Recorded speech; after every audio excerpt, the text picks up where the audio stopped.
Hi guys, in this video we're going to show you the do's and the don'ts of Droopy eyes makeup. So let's get started. The first and most important thing you need to remember is that with shadows you make particular areas of your eyes look smaller and deeper, whereas with highlights you make those areas larger and heavier. Main tricks to remember regarding shadows are: apply your makeup with open eyes, so you would see the end result of the makeup from the start. Second, the darkest color should go a little bit above the crease to optically make the eyelid part larger and the crease higher. Third, on the lid, apply lighter color to make it pop.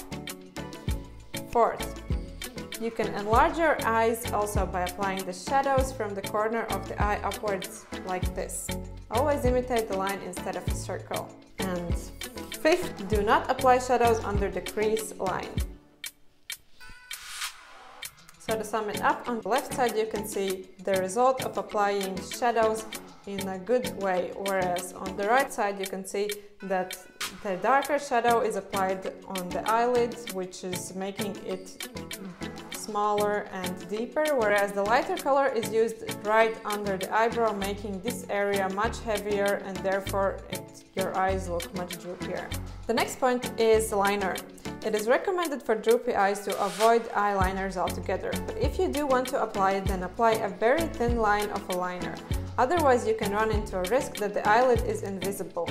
To visually extend your eyes and draw a cat eye, always do it with open eyes and start drawing above the crease.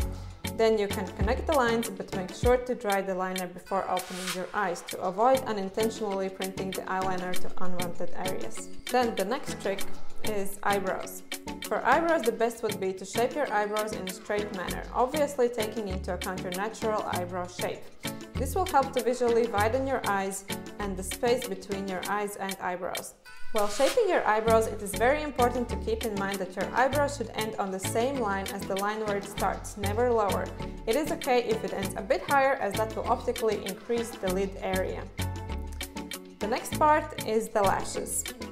The best option would be to choose a volume mascara and also use eyelash curler, as that combination will give the best results. Another pro tip: if some of your eyelashes are a bit below the drawn eyeshadow line, avoid coloring the last lashes so it doesn't form a downward line. So that's it. Thank you for watching and see you soon. Bye!